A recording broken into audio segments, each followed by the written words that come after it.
আপনারা দেখতে পাচ্ছেন বিশাল বড় জাহাজ থেকে কিন্তু আমাদের জাহাজে মাল দেওয়া হচ্ছে। এই যে মালটা দিচ্ছে এটা হচ্ছে চিনি। এই চিনিটা বাইরে থেকে আসছে, সম্ভবত কানাডা কিংবা অন্য কোনো দেশ থেকে আসছে। তো দেখতে পাচ্ছেন কত বড় জাহাজ, জাহাজটাতে কিন্তু এখনও হাফ লোড আছে, আর আমাদের জাহাজটা কিন্তু একদম খালি। আর ওই জাহাজটা পুরোপুরি খালি হলে কত উঁচা হতে পারে তাহলে আপনার ধারণা করে নেন। জাহাজটি লম্বাই 300 মিটার।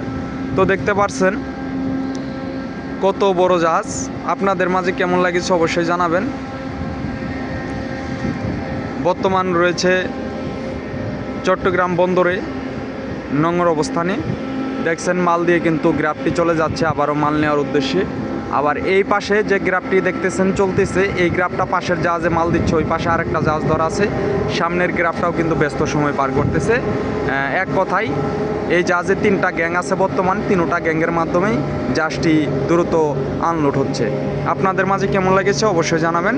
বর্তমান আছি আমরা বঙ্গোপসাগরের ভিতরে।